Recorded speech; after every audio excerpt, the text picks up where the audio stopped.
গ্রামীণ পঞ্চায়েতে বন্ধুরা আবারও শুরু হলো নতুন করে নিয়োগের বিজ্ঞপ্তি। হ্যাঁ বন্ধুরা, তোমরা ঠিকই শুনেছ, গ্রামীণ পঞ্চায়েতে নতুন করে শুরু হয়ে গেল আবারও গ্রামীণ পঞ্চায়েতে একাধিক পদে কর্মী নিয়োগের বিজ্ঞপ্তি। 2025 সালে লেটেস্ট নিয়োগের বিজ্ঞপ্তি আজকে তোমাদের সামনে আমি তুলে ধরতে চলেছি। সেটা হচ্ছে গ্রামীণ পঞ্চায়েতে, প্রতিটি গ্রামীণ পঞ্চায়েতেই A to Z সমস্ত ডিটেলস, মানে কিভাবে পুরো নিয়োগ প্রক্রিয়াটা শুরু হবে সেগুলো নিয়ে তোমাদেরকে আমি জানাচ্ছি। এবং এমন কিছু কিছু জেলা রয়েছে সেখানকার গ্রামীণ পঞ্চায়েতে অলরেডি লোক নেওয়া শুরু হয়ে গেছে, মানে কর্মী নিয়োগ শুরু হয়ে গেছে।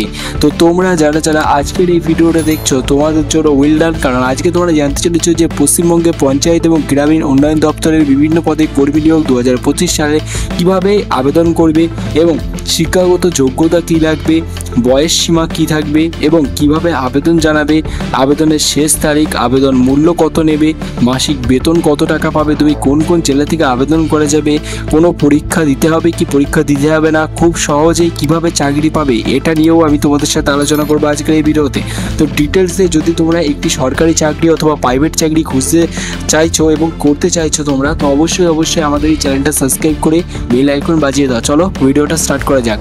সো আজকে যেটা আমি তোমাদেরকে বিজ্ঞপ্তি জারি করতে চলেছি সেটা হচ্ছে গ্রামীণ পঞ্চায়েতে বিভিন্ন পদে চাকরি নিয়োগের একটি বিজ্ঞপ্তি প্রকাশ হয়েছে সোশ্যাল মিডিয়ায়, যেখান থেকে বলা হচ্ছে যে এই যে আলিপুরদুয়ার, তারপর বাঁকুড়া, বীরভূম, এই সমস্ত জেলাগুলো যেগুলো রয়েছে এই সমস্ত জেলাতেই একসাথে গ্রামীণ পঞ্চায়েতের একটি করে বিজ্ঞপ্তি বার হয়েছে। এই বিজ্ঞপ্তিতে জানা যাচ্ছে যে গ্রামীণ পঞ্চায়েতের DEO, data entry operator, DEO মানে ডাটা এন্ট্রি অপারেটর, ডিইও মানে হচ্ছে ডাটা এন্ট্রি অপারেটর, এই পদে কর্মী নিয়োগ চলছে।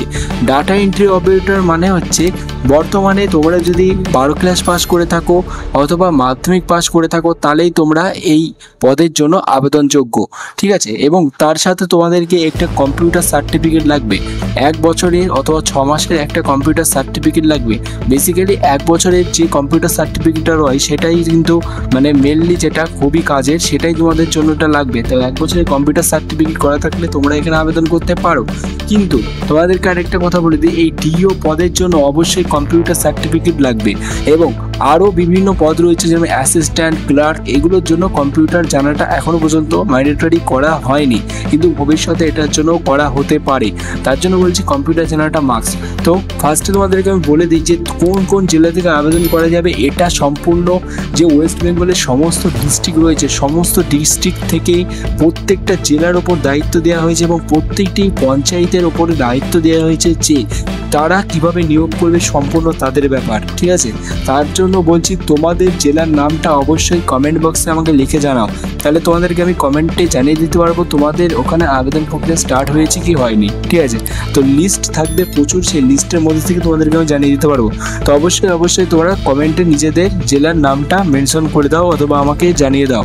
তো ফার্স্টে তোমাদেরকে আমি একটা কথা বলি, সেটা হচ্ছে গ্রামীণ পঞ্চায়েতে যে আবেদন প্রক্রিয়াটা স্টার্ট হয়েছে এই প্রক্রিয়াটা সম্পূর্ণ করতে মিনিমাম প্রচুর সময় লাগছে। কারণ হচ্ছে গ্রামীণ পঞ্চায়েতে শিক্ষাগত যোগ্যতা চাওয়া হয়েছে, তোমাদেরকে আমি একটু আগেই বললাম যে মাধ্যমিক পাস অথবা 12 ক্লাস পাস, বয়স সীমা 18 থেকে 45 বছর হলে তুমি এখানে আবেদন করতে পারবে।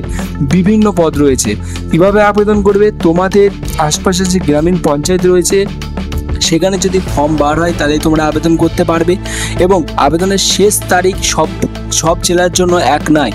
তার মানে ওয়েস্ট বেঙ্গলে যতগুলো জেলা রয়েছে সবার জন্য এক আবেদন তারিখ নেই কিন্তু, ঠিক আছে। ভিন্ন ভিন্ন পদ্ধতিতে আবেদনের শেষ তারিখ রয়েছে। আবেদন মূল্য যেটা নেওয়া হচ্ছে বেসিক্যালি কোনো ক্ষেত্রে এটার আবেদন চার্জ একদম 0, মানে কোনো টাকা লাগছে না। আর কিছু ক্ষেত্রে দেখা যাচ্ছে 100 টাকা করে এই আবেদনের ফর্ম ফিল আপ করতে নিচ্ছে, ঠিক আছে। এবং মাসিক বেতন যেটা গভর্নমেন্টের স্কিল অনুযায়ী সেটাই তোমরা পাবে। এবং কোন জেলা থেকে আবেদন করা যাবে আমি তোমাকে বলেই দিলাম যে কমেন্টে তোমাদের জেলার নামটা লিখে দিতে। এবং এখানে কোনো পরীক্ষা দিতে হবে কি হবে না সেটা মেনশন করছে তোমাদের এলাকার যে গ্রাম পঞ্চায়েত রয়েছে সেখানে, তোমাদের ডিস্ট্রিক্টের মানে জেলার যে পঞ্চায়েত রয়েছে সেখানে তোমাদেরকে কি প্যাটার্নে পরীক্ষার জন্য নিয়োগ করা হবে সেটা তোমাদেরকে লক্ষ্য করতে হবে। তো বেসিক্যালি এটা এখন আপাতত যেটা হচ্ছে, কোনো কোনো জায়গায় ছোটোখাটো পরীক্ষা নেওয়া হচ্ছে এবং কোনো কোনো জায়গায় ইন্টারভিউর মাধ্যমে এটা নিয়োগ করা হচ্ছে।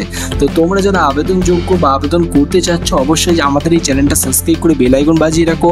তোমাদের গ্রামে বা তোমাদের জেলাতে যদি এই ফর্ম যদি আবেদন প্রক্রিয়া স্টার্ট হয়ে থাকে তাহলে তোমাদেরকে আমি জানাবো। কিভাবে জানাবো? তোমরা অবশ্যই কমেন্টে তোমাদের জেলার নামটা লিখবে এবং খুব সহজেই তোমরা এই চাকরিটা কীভাবে পাবে সেটার নিয়েও বিস্তারিত আমরা একটা লং ভিডিও বানাবো। সেখানে তোমাদেরকে আমি জানিয়ে দেবো যে তোমরা খুব সহজে চাকরিটা কিভাবে পাবে।